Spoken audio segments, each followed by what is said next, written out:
Mister Viraj, உங்கள் மனைவிக்கு கீழே காயங்கள் இருந்தன. ஒருவேளை நீங்கள் அவருடன் கடுமையான முறையில் நடந்து கொண்டிருக்கலாம். அதனால் குழந்தையும் இழந்துவிட்டது. டாக்டர் சிம்ரன் கண்டன பார்வையுடன் அவரிடம் முன்னேறினார். விராட் சிங்ஹானியாவின் கால்கள் அங்கேயே நின்றுவிட்டன.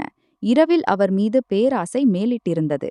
அனன்யா அனுமதியின்றி நண்பியின் வீட்டிற்குச் சென்றிருந்தாள். இரவு தாமதமாக திரும்பியபோது அவர் மிகவும் இரக்கமற்ற முறையில் அவளுடைய ஆழங்களில் இறங்கினார்.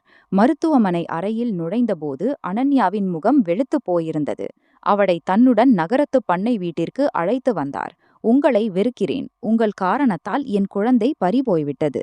அவளுடைய கண்களில் ஆழ்ந்த துயரம் இருந்தது. அழாதே என் உயிரே, விரைவில் இன்னொரு குழந்தை. அறை மூடியிருந்தது. ஆனால் மூச்சு திணறல் ஜன்னல் திரைச்சீலைகளிலிருந்து ஊர்ந்து உள்ளே பரவியிருந்தது. சுவர்களில் லேசான ஈரம் இருந்தது. மேலும் காற்றில் மருந்தின் வாசனை கலந்திருந்தது. இங்கே மூச்சு விடுவதே துன்பத்திற்கு குறைவானதல்ல. அனன்யா படுக்கையின் மூலையில் தலை குனிந்து அமர்ந்திருந்தாள். துப்பட்டா அடிக்கடி அவளுடைய தோள்களிலிருந்து சரிந்து மடியில் விழுந்து கொண்டிருந்தது. அவள் சோர்ந்த விரல்களால் அதை மீண்டும் பிடித்து கொண்டாள். அவளுடைய முகம் வெளுத்துப் போயிருந்தது. கண்களுக்கு கீழே கருமையான வளையங்கள் தெளிவாகத் தெரிந்தன. 4 மாத கர்ப்பிணியாக இருந்தபோதிலும் அவளுடைய உடலில் பொதுவாக இந்த நிலையில் வரும் பிரகாசம் இல்லை. மாறாக அவளுடைய முகத்தில் தொடர்ச்சியான தூக்கமின்மை மற்றும் உள்ளார்ந்த உடைவின் தோற்றம் இருந்தது. ஒவ்வொரு மூச்சும் ஒரு சுமையை சுமந்து செல்வது போல். அவள் உதடுகளை கடித்து தன்னை தாங்கிக் கொள்ள முயன்று கொண்டிருந்தாள். அப்போது கதவு லேசான சத்தத்துடன் திறந்தது. மேலும் விராஜ் உள்ளே நுழைந்தார். அவருடைய வருகையுடன் அறையின் சூழல் மேலும் பாரமாகியது.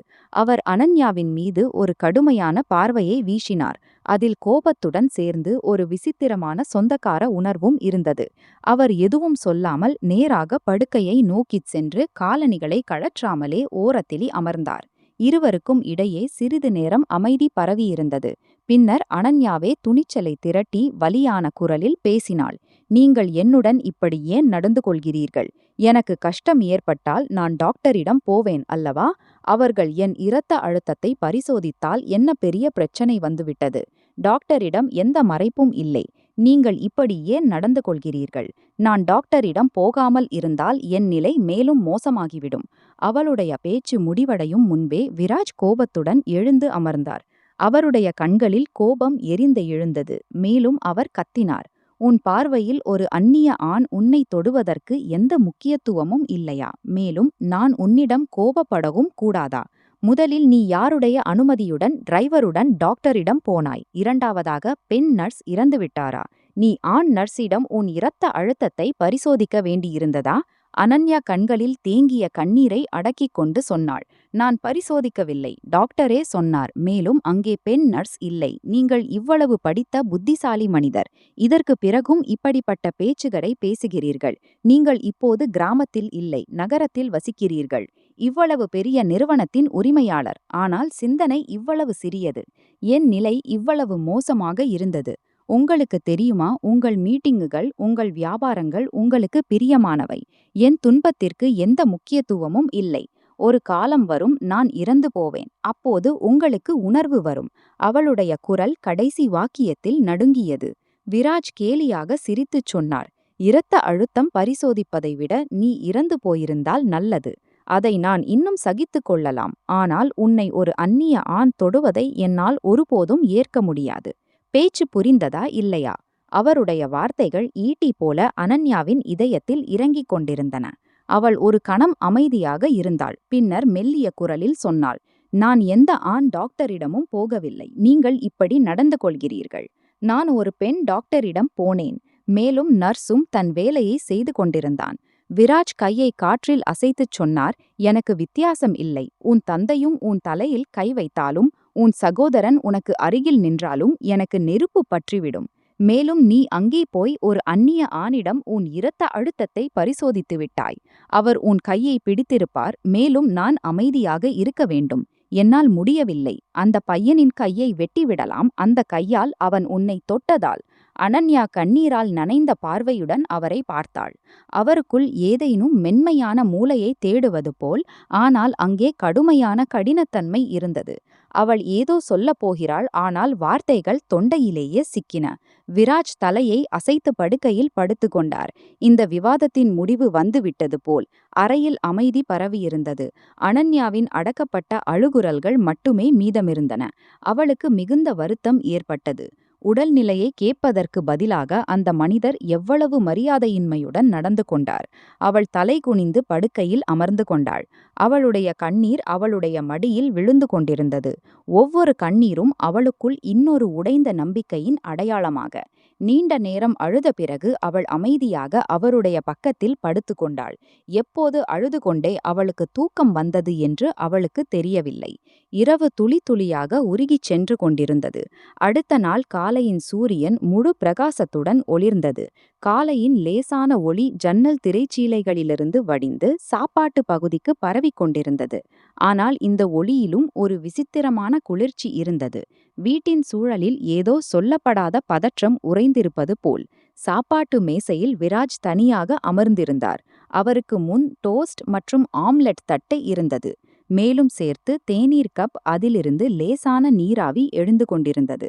அவர் அமைதியாக காலை உணவு உட்கொண்டு கொண்டிருந்தார். இது அவருக்கு ஒரு சாதாரண காலை போல். அவருடைய முகத்தில் எந்த மென்மையும் இல்லை, எந்த காத்திருப்பும் இல்லை. சில கணங்களுக்குப் பிறகு கதவு பக்கத்திலிருந்து லேசான ஓட்ட ஒலி கேட்டது. சில கணங்களுக்குப் பிறகு அனன்யா படிக்கட்டுகளில் இறங்கி வருவது தெரிந்தது. அவளுடைய மூச்சு இளைத்திருந்தது. கை தானாகவே கைப்பிடியை பிடித்திருந்தது. ஒவ்வொரு அடியும் அவளுக்கு கடினமாக இருப்பது போல். அவளுடைய முகத்தில் பதட்டமும் சோர்வும் தெளிவாக தெரிந்தன. அவள் விரைவாக நடந்து அவருக்கு அருகில் வந்து பதற்றமான தொனியில் சொன்னாள், "நீங்கள் எழுந்து விட்டீர்களானால் என்னையும் எழுப்பி விட்டிருக்கலாம். நான் உங்களுக்காக காலை உணவு தயாரித்திருப்பேன். நீங்கள் இதை என்ன செய்கிறீர்கள்?" அவளுடைய குரலில் நேர்மை இருந்தது, ஆனால் சேர்த்து ஒரு லேசான குறும்பும். விராஜ் ஒரு மேலோட்டமான பார்வையை அவள் மீது வீசி எந்த உணர்வும் இல்லாமல் சொன்னார், "மனைவிகளுக்கு முன்பே கணவனின் கவலை இருக்க வேண்டும். ஆனால் சரி, உனக்கு அந்நிய ஆண்களிடம் இரத்த அழுத்தம் பரிசோதிப்பது அதிகம் ஞாபகம் இருக்கிறது."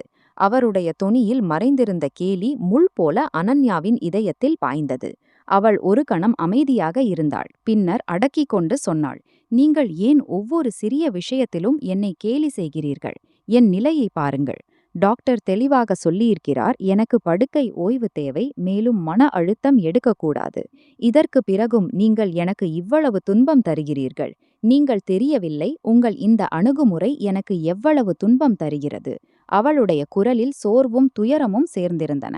அவள் ஒரு ஆழ்ந்த மூச்சை எடுத்தாள், தன்னை தாங்கிக் கொள்ள முயன்று கொண்டிருப்பது போல். பின்னர் மெதுவாக சொன்னாள், "விராஜ், இப்படி ஆகாது. உங்களுக்கே உங்கள் வார்த்தைகளுக்காக பச்சாதாபம் வரக்கூடும். சில சமயம் உண்மையிலேயே வருத்தம் ஏற்படுகிறது.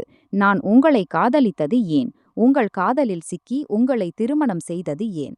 ஆசை என் குடும்பத்தினருக்கு எதிராக போகாமல் இருந்திருந்தால் இந்த நாளை பார்க்க நேர்ந்திருக்காது." அவளுடைய வார்த்தைகளில் உடைந்த நம்பிக்கை தெளிவாக உணரப்பட்டது. விராஜ் தேநீர் கப்பை மேசையில் வைத்து ஒரு கசப்பான புன்னகையுடன் சொன்னார், "நான் ஆச்சரியப்படுகிறேன். என்னை பைத்தியம் பிடித்த பெண் இப்படி பேசுகிறாள். ஆனால் சரி, எல்லாம் புரிகிறது. உன் இதயம் என்னை விட்டு எழுந்திருக்கும் அந்த ஆண் நர்ஸ் மீது சென்றிருக்கும். அதனால்தான் இப்படிப்பட்ட பேச்சுகள். இதய துடிப்புகள் வேகமாகியிருக்கும் அல்லவா?" அவர் உன் இரத்த அழுத்தத்தை பரிசோதித்தபோது அனன்யாவின் முகம் ஒரேயடியாக சிவந்துவிட்டது. அவள் உதவியற்றவளாக அவரை பார்த்து சொன்னாள், "இப்படிப்பட்ட பேச்சு பேசாதீர்கள். எனக்கு இவையெல்லாம் பிடிக்கவில்லை, கேலியிலும் பிடிக்கவில்லை. நீங்கள் ஏன் விஷயத்தை இந்த அளவிற்கு கொண்டு செல்கிறீர்கள்?" அவள் சில அடிகள் முன்னேறி தட்டை பார்த்துச் சொன்னாள், "இந்த டோஸ்ட் எல்லாம் சாப்பிடாதீர்கள். நான் உங்களுக்காக புதிய காலை உணவு தயாரித்து தருகிறேன்." அவளுடைய முயற்சி விஷயத்தை ஏதேனும் வகையில் இயல்பாக்க. அவள் தன் வீட்டில் எந்தவிதமான கசப்பும் விரும்பவில்லை. ஆனால் விராஜ் குளிர்ந்த தொனியில் சொன்னார், "காலை உணவு தயாரித்து நீயே சாப்பிடு. உன் வயிறு நிறையாவிட்டால் அதே ஆண் நர்ஸை அழைத்துக்கொள். முதலில் அவர் உன் இரத்த அழுத்தத்தை பரிசோதிப்பார். பின்னர் அவருடன் அமர்ந்து காலை உணவும் சாப்பிடு. ஏனென்றால் என்னுடையது முடிந்துவிட்டது." அவருடைய வார்த்தைகளில் அத்தகைய கடுமை இருந்தது, ஒவ்வொரு வாக்கியமும் வேண்டுமென்றே காயம் கொடுக்கச் சொல்லப்படுவது போல். அவர் நாற்காலியை பின்னால் தள்ளி அவளை பார்க்காமல் எழுந்து நின்றார். ஒரு கணமும் நில்லாமல் அவர் கதவை நோக்கிச் சென்று வெளியேறினார். அவருடைய அடிகளின் சத்தம் மெதுமெதுவாக தொலைந்து போனது, மேலும் வீட்டில் ஒரு கனமான அமைதியை விட்டுச் சென்றது. அனன்யா அங்கேயே நின்றுவிட்டாள், அவளுடைய கால்களில் உயிரே இல்லாதது போல். பின்னர் மெதுவாக நாற்காலியில் அமர்ந்து கொண்டாள். அவளுடைய கைகள் தானாகவே அவளுடைய தலையின் மீது சென்றன. அவளுக்குள் எழுந்த சத்தத்தை அடக்க முயன்று கொண்டிருப்பது போல். அவளுடைய கண்களிலிருந்து கண்ணீர் துளி துளியாக விழுந்து கொண்டிருந்தன. மேலும் மேசையில் வைக்கப்பட்டிருந்த குளிர்ந்து கொண்டிருக்கும் தேநீர் போல அவளுக்குள் இருந்த வெப்பமும் மெதுவாக குளிர்ந்து கொண்டிருந்தது. நீண்ட நேரம் அழுத பிறகு அவளுக்கு பசி இருந்தது. மீண்டும் அறைக்குச் சென்று அழுது கொண்டே ஆழ்ந்த உறக்கத்தில் மூழ்கினாள்.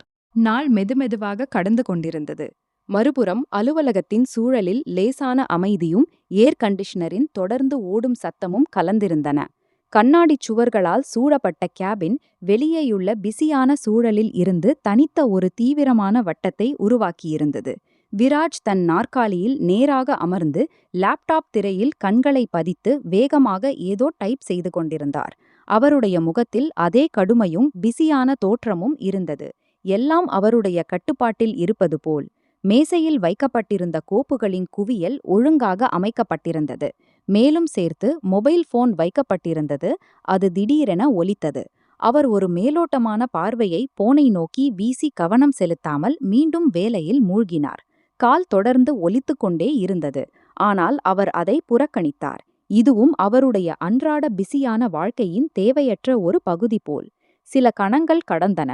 ஆனால் போனின் மணி நின்றுவிடாமல் மீண்டும் மீண்டும் ஒலிக்கத் தொடங்கியது. மறுபுறத்தில் இருப்பவர் சளைக்க தயாராக இல்லாதது போல். இறுதியில் அவர் லேசான எரிச்சலுடன் மொபைலை எடுத்தார்.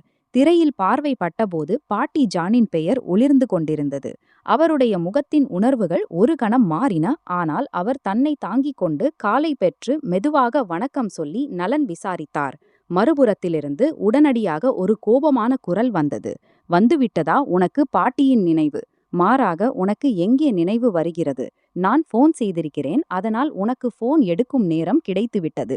3 நாட்களாக உன்னை போன் செய்து கொண்டிருக்கிறேன். இன்று 4வது நாளில் என் போனை எடுத்தாய். அவர்களுடைய தொனியில் குறும்பும் தன் உரிமையை உறுதிப்படுத்தும் பாங்கும் இருந்தன. விராஜ் நாற்காலியின் பின்பக்கத்தில் சாய்ந்து ஆழ்ந்த மூச்சை எடுத்துச் சொன்னார். உங்கள் நலன் எனக்கு தொடர்ந்து கிடைத்து கொண்டிருக்கிறது. நான் வேலையில் இவ்வளவு பிஸியாக இருக்கிறேன், மொபைலை பார்க்கும் நேரம் கூட கிடைப்பதில்லை. சரி, நீங்கள் சொல்லுங்கள், எதற்காக போன் செய்தீர்கள்? தேவகிஜி சிறிது தயக்கத்திற்கு பிறகு சொன்னார். எனக்கு தெரிந்தது உன் மனைவி 4 மாத கர்ப்பிணி. இந்த சந்தர்ப்பத்தில் எத்தனை சடங்குகள் இருக்கின்றன? நீ அவளை ஹவேலிக்கு அழைத்து வராதது ஏன்? அவர்களுடைய தொனியில் ஆச்சரியமும் லேசான கோபமும் இருந்தன. விராஜின் முகத்தில் எரிச்சல் பரவியது. அவர் கண்களை தாழ்த்தி மேசையில் வைத்திருந்த கோப்பை விருப்பமின்றி தொட்டுச் சொன்னார். அங்கே போனால் உங்களுக்கு தெரியும், அப்பாவின் தனி தமாஷாக்கள் இருக்கும், பெரியம்மாவின் தனி தமாஷாக்கள் இருக்கும். மேலும் நீங்களும் சிறிய சிறிய விஷயங்களில் கேலி செய்வதிலிருந்து நிறுத்த மாட்டீர்கள். அவள் மிகவும் உணர்வு பூர்வமானவள். அவளுடைய உடல்நிலை மோசமாகிவிடும். அதனால்தான் வரவில்லை. குழந்தை நலமாக உலகில் வந்துவிட்டாள். பின்னர் எந்தச் சடங்கு செய்ய வேண்டுமானாலும் நீங்கள் ஆடம்பரமாக செய்து கொள்ளுங்கள். பாட்டிஜி உடனடியாக பேச்சை துண்டித்துச் சொன்னார். இப்படி நடக்காது. சில சடங்குகள் நேரத்திலேயே செய்யப்பட வேண்டும். இவை நம் முன்னோர்கள் உருவாக்கிய பாரம்பரியங்கள். நீ அவளை அழைத்து வா. நாங்கள் எந்த நிலையிலும் இந்த சடங்குகளை செய்வோம். அவர்களுடைய தொனியில் பிடிவாதம் தெளிவாக தெரிந்தது. விராஜ் நெற்றியில் கையை ஓட்டி சற்று சோர்ந்த பாங்கில் சொன்னார். உங்களுக்கு ஏதேனும் சடங்கு செய்ய வேண்டுமானால் நான் காரை அனுப்பிவிடுகிறேன். டிரைவர் உங்களை அழைத்து கொண்டு என் வீட்டிற்கு வருவார். நீங்கள் வசதியாக என்ன செய்ய விரும்புகிறீர்களோ செய்து கொள்ளுங்கள். இதற்கு பாட்டிஜி லேசான எரிச்சலுடன் சொன்னார். அட, இப்படி நடக்காது. கிராமத்தின் பெரிய வயதான பெண்கள் பங்கேற்பார்கள், ஆசீர்வாதம் தருவார்கள். அப்போதுதான் நலமாக உன் குழந்தை மடியில் வரும். அவர்களுடைய குரலில் அன்புணர்வும் பாரம்பரியத்தின் எடையும் இருந்தன. விராஜ் சில கணங்கள் அமைதியாக இருந்தார். பின்னர் மெதுவாக சொன்னார். உங்களுக்கு தெரியும், நான் அங்கே போனால் அப்பா பழைய விஷயங்களை எழுப்புவார். நான் அவருடைய மருமகளை திருமணம் செய்யவில்லை என்று. அவள் இன்னும் அமர்ந்திருக்கிறாள். நான் இவை எல்லாவற்றையும் மீண்டும் கேட்க முடியாது பாட்டி. மறுபுறத்திலிருந்து ஒரு மென்மையான ஆனால் உறுதியான குரல் வந்தது.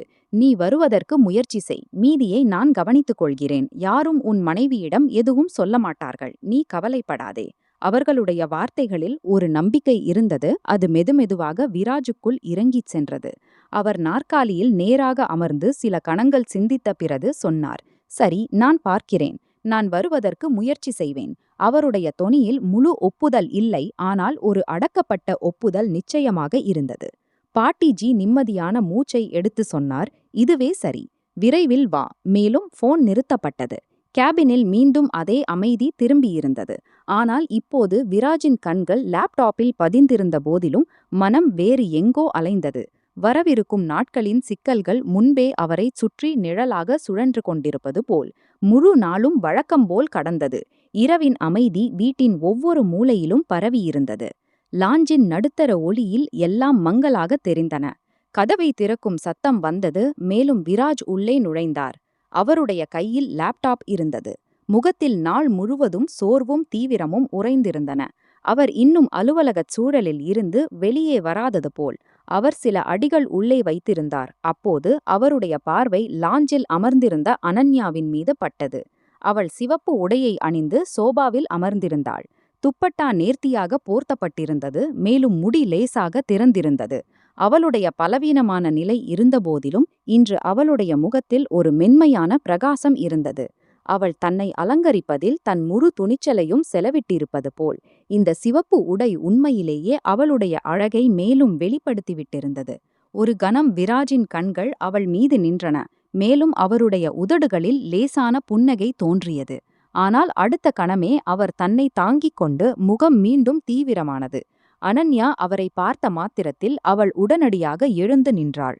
அவளுடைய அடிகள் வேகமாக அவரை நோக்கிச் சென்றன. மேலும் அவள் அவருக்கு முன் வந்து சொன்னாள், நீங்கள் இவ்வளவு தாமதமாக வந்திருக்கிறீர்கள். நான் எவ்வளவு நேரமாக உங்களுக்காக காத்திருந்தேன். அவளுடைய குரலில் குறும்பு குறைவு, காதல் அதிகம் இருந்தது. அவள் அவருடைய கையிலிருந்து லேப்டாப்பை எடுத்து கவனமாக ஒரு பக்கம் வைத்து அவரை சோபாவில் அமர வைத்தாள். பின்னர் தானே அவருக்கு முன் நின்றாள். அவளுடைய கண்களில் லேசான தயக்கமும் நம்பிக்கையும் இருந்தன. அவள் மெதுவாக சொன்னாள், இன்று சொல்லுங்கள், நான் எப்படி இருக்கும்? குறிப்பாக உங்களுக்காக இந்த சிவப்பு உடையை அணிந்திருக்கிறேன். விராஜ் ஒரு பார்வையை அவளை மேலிருந்து கீழ்வரை பார்த்தார். பின்னர் கடுமையான தொனியில் சொன்னார், ஏன் அணிந்திருக்கிறாய்? நான் அணிய சொன்னேனா? அவருடைய வார்த்தைகள் அனன்யாவின் முகத்தின் ஒளியை ஒரு கணத்தில் மங்கச் செய்தன. ஆனால் அவள் தன்னை தாங்கிக் கொண்டு திடீரென அவருடைய கால்களுக்கு அருகில் அமர்ந்தாள். இந்த நிலையில் அமர்வது அவளுக்கு எளிதல்ல. அவளுடைய மூச்சு லேசாக வேகமாகியது. ஆனால் அவள் அவருடைய கையை பிடித்து கொண்டாள். சில கணங்கள் அவள் அமைதியாக இருந்தாள், வார்த்தைகளை தேடுவது போல். பின்னர் மெதுவாக சொன்னாள், நான் ஒப்புக்கொள்கிறேன், என்னிடம் தவறு நடந்திருக்கிறது. நான் டாக்டரிடம் மறுத்திருக்க வேண்டும். என் இரத்த அழுத்தத்தை பெண் நர்ஸ் மட்டும் பரிசோதிக்கட்டும் என்று. ஆனால் அப்போது என் உடல்நிலை மிகவும் மோசமாக இருந்தது. என்னிடம் எதுவும் சொல்லப்படவில்லை. ஆனால் இப்போது எனக்கு உணர்வு வந்துவிட்டது. நீங்கள் தவறல்ல. நீங்கள் சரியாக சொல்கிறீர்கள். நீங்கள் ஆண். உங்களுக்கு தெரியும் ஆண்களின் நோக்கம் பெண்களை பற்றி எப்படி இருக்கலாம். நான் இனி ஒருபோதும் இப்படிப்பட்ட தவறை செய்ய மாட்டேன். அவளுடைய குரலில் உண்மையும் பயமும் இருந்தன. அவள் அவருடைய கையை மேலும் உறுதியாக பிடித்துச் சொன்னாள், நீங்கள் எனக்கு மிகவும் பிரியமானவர். கடவுளுக்காக என்னுடன் இப்படிப்பட்ட அணுகுமுறை வைக்காதீர்கள். எனக்கு மிகவும் துன்பம் ஏற்படுகிறது. நீங்கள் எப்போதும் என்னுடன் அன்புடன் நடந்து கொண்டிருக்கிறீர்கள். இப்போதும் நீங்கள் இப்படி கடுமையாக இருந்தால் எனக்கு உயிர் போய்விடும் போல் தோன்றுகிறது. இந்த நிலையில் உங்கள் இந்த அணுகுமுறையை என்னால் சகிப்பது மிகவும் கடினம். அவளுடைய கண்களிலிருந்து கண்ணீர் வழிந்து அவருடைய கையின் மீது விழத் தொடங்கின. விராஜ் சில கணங்கள் அவளை பார்த்து கொண்டிருந்தார். பின்னர் கடுமையான தொனியில் சொன்னார், அப்படியானால் வாக்குறுதி கொடு. இதுவே கடைசி முறை. ஏனென்றால் இனிமேல் இப்படிப்பட்ட தவறு மீண்டும் நடந்தால் ஞாபகம் வைத்துக்கொள். நான் உன்னுடன் மிகவும் மோசமான முறையில் நடந்து கொள்வேன். அவருடைய வார்த்தைகளில் மிரட்டல் தெளிவாக உணரப்பட்டது. அனன்யா உடனடியாக தலையை ஆட்டிச் சொன்னால், நான் வாக்குறுதி அளிக்கிறேன். இனி ஒருபோதும் இப்படி நடக்காது. அவளுடைய குரல் நடுங்கியது, ஆனால் நம்பிக்கையால் நிறைந்திருந்தது. விராஜ் அவளுடைய கையை பிடித்து மெதுவாக உயர்த்தினார். பின்னர் அவளை சோபாவில் அமர வைத்தார். அவர் தானே அவளுக்கு அருகில் அமர்ந்து சற்று மென்மையான தொனியில் சொன்னார், உனக்கு ஒருவேளை தெரியாது பெண்ணின் கண்ணியம் எவ்வளவு மென்மையானது. ஒரு சாதாரண விஷயமும் ஆணுக்குச் சகிப்பது கடினமாகிவிடும். மேலும் நான் உன் விஷயத்தில் எல்லைக்கு அதிகமாக உணர்வு பூர்வமாக இருக்கிறேன். ஏனென்றால் நீ எனக்கு முக்கியமானவள். நான் விரும்பவில்லை வேறு யாரும் உன்னை இந்த பார்வையில் பார்க்க அல்லது உனக்கு அருகில் வர. அவருடைய குரலில் இப்போது கோபம் குறைவு, உணர்ச்சி அதிகம் இருந்தது. அனன்யா அமைதியாக அவருடைய பேச்சுகளை உணர்ந்து கொண்டிருந்தாள். அவளுடைய கண்கள் தாழ்த்தப்பட்டிருந்தன. மேலும் அவள் ஒவ்வொரு வார்த்தையையும் தனக்குள் உள்வாங்கிக் கொண்டிருந்தாள். அவருடைய கோபத்தை ஏதேனும் வகையில் முடிவுக்கு கொண்டுவர விரும்புவது போல். அறையில் மீண்டும் அமைதி பரவியது. ஆனால் இந்த அமைதியில் இப்போது ஒரு அடக்கப்பட்ட பதற்றத்துடன் ஒரு மென்மையான சமரசமும் சேர்ந்திருந்தது. அவர் மெதுவாக அவளுடைய நெற்றியில் முத்தம் கொடுத்து பின்னால் நகர்ந்து அதனால்தான் அரை பக்கமாக சென்றார். நேரம் மெதுமெதுவாக கடந்து கொண்டிருந்தது. 2 நாட்கள் அமைதியாக கடந்தன. இந்த இடைப்பட்ட காலத்தில் அவ்வாறு எதுவும் நடக்கவில்லை. அது இருவருக்கும் இடையே பதற்றத்தை உருவாக்கும். ஆனால் அனன்யாவின் உடல்நிலை இவ்வளவு பாரமாகியிருந்தது அவளுக்கு தெரியவில்லை. அவள் என்ன செய்து கொண்டிருக்கிறாள் என்று. 2 நாட்களுக்குப் பிறகு இரவு சுமார் 10 மணியாக இருந்தது. அப்போது விராஜ் வீட்டின் கதவை திறந்து உள்ளே நுழைந்தார். வழக்கமான நாட்களுடன் ஒப்பிடும்போது இன்று வீட்டில் அசாதாரண அமைதி இருந்தது. சமையலறையிலிருந்து எந்த சத்தமும் வரவில்லை. லாஞ்சில் எந்த அசைவும் இல்லை. முழு வீடும் அமைதியாகிவிட்டது போல். அவர் சில அடிகள் உள்ளே வைத்து கண்களை இங்கும் அங்கும் ஓட்டினார். ஆனால் அனன்யா எங்கும் தென்படவில்லை. அவருடைய முகத்தில் எரிச்சல் தோன்றியது. அவர் பாக்கெட்டிலிருந்து மொபைலை எடுத்து அவளை அழைக்க வாட்ஸ்ஆப்பை திறந்திருந்தார். அப்போது திரையில் அவளுடைய மெசேஜ் ஒளிர்ந்தது. எனக்கு திரும்பி வர சிறிது தாமதமாகும். நான் என் நண்பி ஆயிஷாவின் வீட்டிற்கு வந்திருக்கிறேன். இந்த வாக்கியத்தை படித்த மாத்திரத்தில் அவர் அப்படியே அமைதியாகிவிட்டார். சில கணங்கள் வரை அவர் அங்கேயே நின்று திரையை உற்று பார்த்து கொண்டிருந்தார். பின்னர் அவருடைய முகத்தில் கோபம் மெதுமெதுவாக பரவத் தொடங்கியது. அவருடைய பிடி மொபைலின் மீது கடுமையாகி. மேலும் அடுத்த கணமே அவர் முழு சக்தியுடன் மொபைலை தரையில் அடித்தார். மொபைல் துண்டு துண்டாக தரையில் சிதறியது. ஆனால் அவருக்குள் இருந்த கோபம் குறையவில்லை. அவர் அங்கேயே சோபாவுக்கு அருகில் வந்து அமர்ந்தார். அவருடைய மூச்சுகள் பாரமாகியிருந்தன. மேலும் தாடைகள் கடுமையாக இறுக்கப்பட்டிருந்தன. நேரம் மெதுமெதுவாக கடந்து கொண்டிருந்தது. சுவரில் தொங்கிய கடிகாரத்தின் டிக் டிக் இந்த அமைதியில் இன்னும் அதிகமாக கேட்டுக்கொண்டிருந்தது. 1 மணி நேரம் கடந்தது. பின்னர் 2வது, மேலும் பின்னர் 3½ மணி நேரங்கள் கடந்தன. அப்போது போர்ச்சில் கார் நிறுத்தும் சத்தம் வந்தது. அவருடைய கண்கள் கதவை நோக்கி உயர்ந்தன. இரவு 1:30 மணி ஆகியிருந்தது. கதவு திறந்தது. மேலும் அனன்யா உள்ளே நுழைந்தாள். அவளுடைய அடிகள் மெதுவாக இருந்தன. அவள் முன்பே ஏதோ அறியாத பயத்தில் சிக்கியிருப்பது போல். முன்னால் விராஜை சோபாவில் அமர்ந்திருக்க கண்டதும் அவளுடைய முகத்தின் நிறம் வெளுத்துப் போனது. அவளுடைய கண்களில் ஒரு கணம் பதட்டம் தோன்றியது. ஆனால் அவள் ஏதேனும் சொல்லும் முன்பே விராஜ் வேகமாக எழுந்து அவளை நோக்கிச் சென்றார். அவளுக்கு அருகில் வந்த மாத்திரத்தில் அவர் எதுவும் சொல்லாமல் ஒரு பலத்த அடியை அவளுடைய முகத்தில் விட்டார். சத்தம் முழு லாஞ்சிலும் எதிரொலித்தது. அனன்யா தடுமாறி 2 அடிகள் பின்னால் நகர்ந்தாள். அவளுடைய கை தானாகவே கன்னத்தின் மீது சென்றது. கண்களில் கண்ணீர் உடனடியாக நிரம்பியது. ஆனால் அவளுக்கு தன்னை தாங்கிக் கொள்ளும் வாய்ப்பு கிடைக்கவில்லை. விராஜ் அவளுடைய கையை கடுமையாக பிடித்திருந்தார். அவருடைய பிடி அவ்வளவு உறுதியாக இருந்தது. அவள் வலியில் அழுதாள். அவர் கோபத்துடன் சொன்னார், உனக்கு இவ்வளவு துணிச்சலா? இரவு 1:30 மணிக்கு நீ தனியாக வீட்டிற்குள் நுழைந்து கொண்டிருக்கிறாய். இந்த சுதந்திரத்தை உனக்கு யார் கொடுத்தார்கள்? மேலும் யாருடைய அனுமதியுடன் நீ உன் நண்பியின் வீட்டிற்கு போனாய்? மேலும் இப்போது திரும்பி வருகிறாய். அவருடைய குரலில் அத்தகைய கோபம் இருந்தது. ஒவ்வொரு வார்த்தையும் ஏதோ தண்டனையின் அறிவிப்பு போல். அனன்யாவின் கண்களிலிருந்து கண்ணீர் வழியத் தொடங்கின.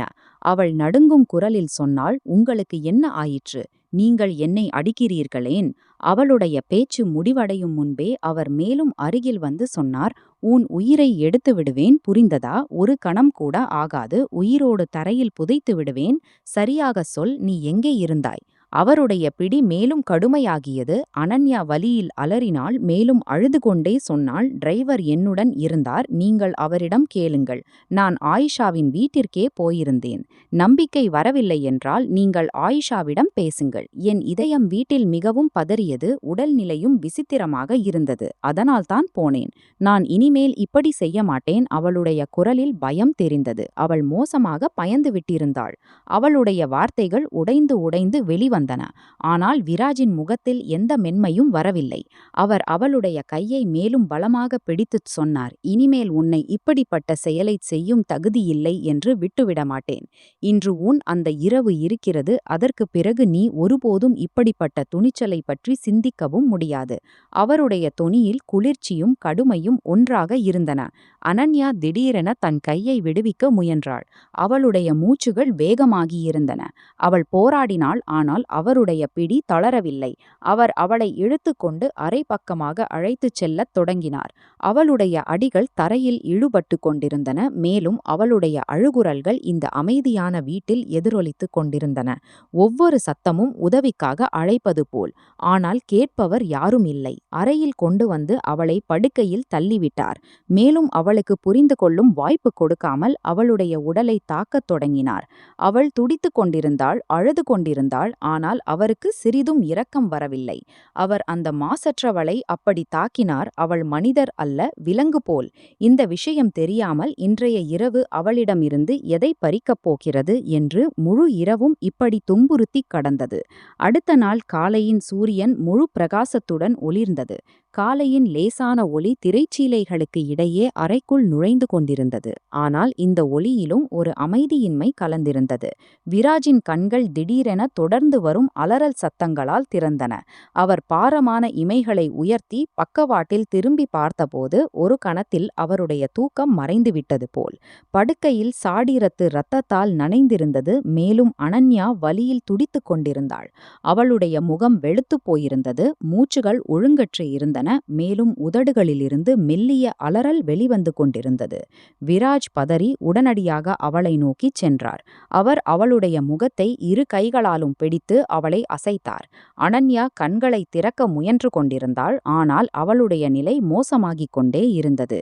அவர் தயக்கத்துடன் சொன்னார், அனன்யா, கண்களை திற, உனக்கு என்ன ஆயிற்று? ஆனால் அடுத்த கணமே அவளுடைய தலை ஒரு பக்கம் சாய்ந்து அவள் மயங்கினாள். ஒரு கணம் விராஜின் கைகள் நடுங்கின. இரவின் அனைத்து உணர்ச்சிகளும் ஒரேயடியாக அவருடைய மனத்தில் எழுந்தன. மேலும் அவருடைய முகத்தின் நிறம் வெளுத்து போனது. அவர் ஒரு கணமும் வீணாக்காமல் அவளை மடியில் தூக்கினார். அவளுடைய ஆடைகள் இரத்தத்தால் நனைந்திருந்தன. ஆனால் இந்த நேரத்தில் அவருக்கு எதையும் உணர்வு இல்லை. அவர் வேகமாக அறையிலிருந்து வெளியேறினார். படிக்கட்டுகளில் இறங்கி நேராக போர்ச் பக்கமாக ஓடினார். கார் நின்றிருந்தது. அவர் விரைவாக கதவை திறந்து அவளை பின்னால் இருக்கையில் படுக்க வைத்தார். தானே ஓட்டுநர் இருக்கையில் அமர்ந்து காரை தொடங்கி வேகமாக மருத்துவமனை பக்கமாக சென்றார். சாலைகள் காலியாக இருந்தன. ஆனால் அவருடைய இதய துடிப்புகள் கட்டுப்பாடில் அழந்தன. ஒவ்வொரு கடக்கும் கணமும் அவரிடமிருந்து ஏதோ ஒன்றை பறித்து கொண்டிருப்பது போல். மருத்துவமனையை அடைந்த மாத்திரத்தில் அவர் காரிலிருந்து இறங்கி அவளை தூக்கி எமர்ஜென்சி பக்கமாக ஓடினார். அங்கே இருந்த ஊழியர்கள் உடனடியாக அவளை உள்ளே அழைத்துச் சென்றனர். டாக்டர்களும் நர்ஸ்களும் அவளைச் சுற்றி கூடினர். மேலும் சில கணங்களில் கதவு மூடியது. விராஜ் வெளியே காரிடாரில் நின்றுவிட்டார். அவருடைய மூச்சுகள் இன்னும் வேகமாக இருந்தன. கைகளில் படிந்திருந்த இரத்தம் உலரத் தொடங்கியிருந்தது. நேரம் நின்றுவிட்டது போல். அவர் மீண்டும் மீண்டும் கதவை நோக்கி பார்த்து கொண்டிருந்தார். 1 மணி நேரம் கடந்தது. ஆனால் ஒவ்வொரு கணமும் அவருக்கு குளிர்காலம் போல் தோன்றியது. பின்னர் கதவு திறந்தது. மேலும் டாக்டர் சிம்ரன் வெளியே வந்தார். அவரை கண்ட மாத்திரத்தில் அவர் உடனடியாக அவரை நோக்கிச் சென்று பதற்றத்துடன் சொன்னார், டாக்டர், என் மனைவிக்கு என்ன ஆயிற்று? இவ்வளவு அதிக இரத்தப்போக்கு எல்லாம் சரியா? டாக்டர் சிம்ரன் அவரை ஒரு கடுமையான பார்வையுடன் பார்த்து தீவிரமான தொனியில் சொன்னார், சிறிதும் சரியில்லை. மேலும் இவை எல்லாம் உங்கள் காரணத்தால் நடந்திருக்கிறது. அவர் ஒரு கணம் அமைதியாக இருந்தார். டாக்டரின் குரலில் மறைந்திருந்த கசப்பு அவரை ஆச்சரியப்படுத்தியது. அவர் சொன்னார், எனக்கு தெரியும், நீங்கள் மிகப்பெரிய பதவியில் இருக்கிறீர்கள். மேலும் ஒருவேளை யாரும் உங்களிடம் இந்த பாங்கில் பேசாமல் இருக்கலாம். ஆனால் உண்மையை மாற்ற முடியாது. நீங்கள் உங்கள் மனைவியுடன் அநீதி செய்திருக்கிறீர்கள் மிஸ்டர் விராஜ். உங்கள் மனைவிக்கு உள்ளே காயங்கள் இருந்தன. ஒருவேளை நீங்கள் அவருடன் மிக அதிகமாக கடுமையாக நடந்து கொண்டிருக்கலாம். இதனால்தான் கர்ப்பம் நிலைத்திருக்க முடியவில்லை. நாங்கள் முழு முயற்சி செய்தோம். ஆனால் நாங்கள் குழந்தையை காப்பாற்ற முடியவில்லை. உங்கள் மனைவி இப்போது கர்ப்பிணியாக இல்லை. இதை கேட்டதும் அவருடைய அடிகள் தரையில் உறைந்துவிட்டன போல். டாக்டர் சிம்ரன் அவரை ஒரு கண்டன பார்வையுடன் பார்த்து கொண்டே முன்னேறினார். ஆனால் அவர் அங்கேயே நின்றுவிட்டார். அவருடைய காதுகளில் ஒரே ஒரு வாக்கியம் மட்டுமே எதிரொலித்துக் கொண்டிருந்தது, குழந்தை இல்லை என்று. சிறிது நேரத்திற்குப் பிறகு அவர் தன்னை தாங்கிக் கொண்டு அறை பக்கமாக சென்றார். கதவை திறந்தபோது உள்ளேயுள்ள காட்சியைக் கண்டு அவருடைய மூச்சு நின்றது. அனன்யா படுக்கையில் படுத்திருந்தாள். முகம் மிகவும் வெளுத்திருந்தது. கைகளில் ஊசிகள் செருகப்பட்டிருந்தன. மேலும் இயந்திரங்களின் லேசான சத்தம் அறையில் எதிரொலித்தது. அவர் சில அடிகள் முன்னேறி அமைதியாக அவளை பார்த்து கொண்டிருந்தார். அவருடைய கண்களில் கண்ணீர் மெதுமெதுவாக நிரம்பத் தொடங்கின. அவர் நடுங்கும் கையால் அவளுடைய நெற்றிக்கு அருகில் காற்றில் கையை நிறுத்தினார். ஆனால் தொட முடியவில்லை. தன்னுடைய சொந்த இருப்பிற்கே பயப்படுவது போல். சில கணங்கள் அவர் அங்கேயே நின்று கொண்டிருந்தார். பின்னர் அவருடைய கண்களிலிருந்து கண்ணீர் வழிந்தோடின. அவர் உடனடியாக திரும்பி அறையிலிருந்து வெளியேறினார். காரிடாருக்கு வந்து அவர் சுவருடன் சாய்ந்து கொண்டார். அவருடைய மார்பு பாரமாகியிருந்தது. கண்களிலிருந்து கண்ணீர் நிற்கவில்லை. அவருக்கு நம்பிக்கை வரவில்லை. அவருடைய குழந்தை இந்த உலகில் வருவதற்கு முன்பே போய்விட்டது என்று. அவருடைய மனத்தில் தன்னுடைய சொந்த வார்த்தைகள் எதிரொலிக்கத் தொடங்கின. மேலும் அவருக்கு முதல் முறையாகத்தான் செய்ததற்காக ஆழ்ந்த பச்சாதாபம் உணர்ந்தார். அவருக்கு தோன்றியது, அவர் ஒரே ஒரு உயிரை மட்டுமல்ல, எல்லாவற்றையும் இழந்துவிட்டார் போல். அவர் தன் கோபத்தை மட்டும் வெளிப்படுத்தினார். மேலும் இன்று அதன் விளைவு அவருக்கு முன் இருந்தது. எல்லாம் முடிந்துவிட்டது. மேலும் இப்போது எதுவும் முன்பு போல் இருக்கப் போவதில்லை. இந்த விஷயத்தின் உணர்வு அவருக்கு நன்றாக தெரிந்தது. நேரம் மெதுமெதுவாக கடந்து கொண்டிருந்தது. 2 நாட்களுக்கு பிறகு மதியம். அவளுக்கு இன்று மருத்துவமனையிலிருந்து விடுதலை கிடைத்திருந்தது. பண்ணை வீட்டின் அறையில் ஒரு ஆழ்ந்த அமைதி பரவியிருந்தது.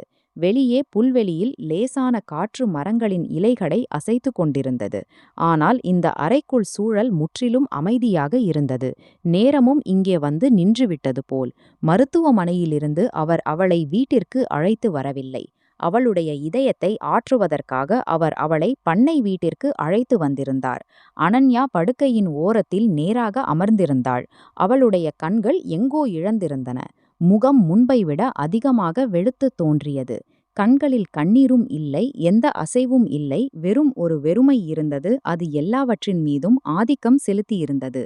கதவு மெதுவாக திறந்தது. மேலும் விராஜ் உள்ளே நுழைந்தார். அவருடைய அடிகள் தயக்கமாக இருந்தன. அவர் ஏதோ உடைந்த காட்சியில் நுழைந்து கொண்டிருப்பது போல். அவருடைய பார்வை அனன்யாவின் மீது பட்டபோது அவர் ஒரு கணம் நின்றுவிட்டார். அவளுடைய உடைந்த சிதறிய நிலையைக் கண்டு அவருக்குள் துன்பம் இறங்குவதை உணர்ந்தார். ஆனால் அவர் உதவியற்றவராக இருந்தார். அனன்யா அவரை பார்த்த மாத்திரத்தில் அவள் உடனடியாக முகத்தை வேறு பக்கம் திருப்பினாள். அவருடைய இருப்பும் இப்போது சகிக்க முடியாததாக இருப்பது போல். விராஜ் லேசான அடிகளுடன் நடந்து அவளுக்கு அருகில் வந்து அமர்வதற்கு இடம் உருவாக்கி அவளுக்கு அருகிலேயே அமர்ந்தார். இருவருக்கும் இடையே சில கணங்கள் வரை முழுமையான அமைதி இருந்தது. இந்த அமைதியில் நிறைய இருந்தது. அவை வார்த்தைகளில் உருவாக முடியாமல் இருந்தன. பின்னர் விராஜ் மெதுவாக சொன்னார், அனன்யா, எனக்கு தெரியும் என்ன நடந்ததோ அது என் காரணத்தால் நடந்தது. என் இந்த தவறு நம்முடைய இவ்வளவு பெரிய மகிழ்ச்சியை நம்மிடமிருந்து பறித்துவிட்டது. அவருடைய குரல் பாரமாகியது. அவர் கண்களை தாழ்த்தி மேலும் சொன்னார், என்னை மன்னித்துவிடு. நான் வாக்குறுதி அளிக்கிறேன், இனிமேல் ஒருபோதும் இப்படி செய்ய மாட்டேன். நான் என் கோபத்தை கட்டுப்படுத்துவேன். ஒரு முறை மட்டும் என்னை மன்னித்துவிடு. அனன்யா அவருடைய பேச்சை முழுமையாக கேட்டாள். ஆனால் அவரை பார்க்காமல் குளிர்ந்த தொனியில் சொன்னாள், நீங்கள் இங்கிருந்து போய்விடுங்கள். எனக்கு இப்போது உங்கள் தேவை சிறிதும் இல்லை.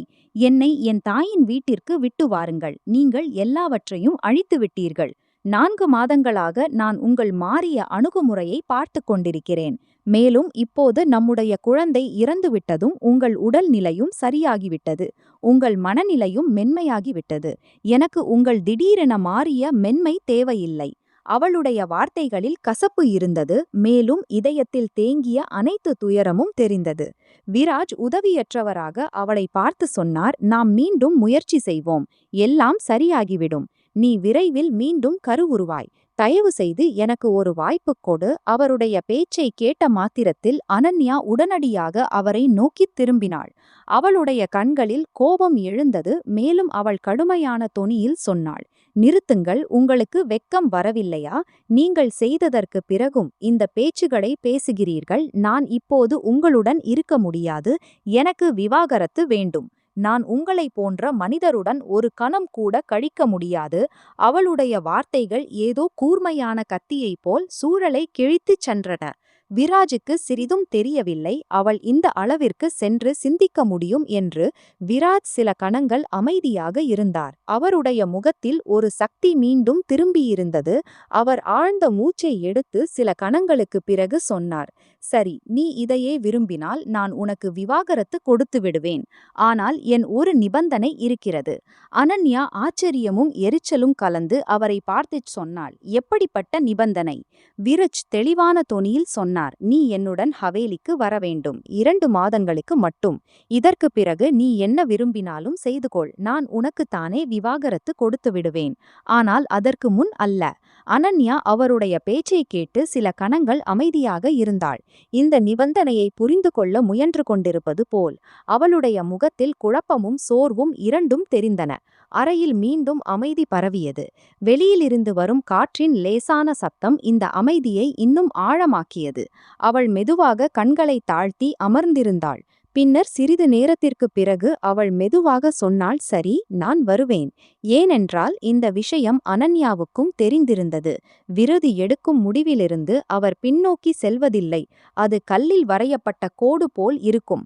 அதனால்தான் அவள் ஒப்புக்கொண்டாள். ஏனென்றால் இப்போது இந்த மனிதருடன் மேலும் வாழ்க்கை வாழ்வது அவளுடைய கட்டுப்பாட்டிற்கு அப்பாற்பட்டது. அவளுடைய வாழ்க்கையில் ஒப்புதலும் இல்லை, நம்பிக்கையும் இல்லை. வெறும் ஒரு சோர்ந்த ஏற்றுக்கொள்ளல் மட்டுமே இருந்தது. விருது அவளை பார்த்தார், ஆனால் எதுவும் சொல்லவில்லை. அறையில் மீண்டும் அதே அமைதி திரும்பியிருந்தது. ஆனால் இந்த முறை இந்த அமைதியில் ஒரு புதிய திருப்பம் மறைந்திருந்தது.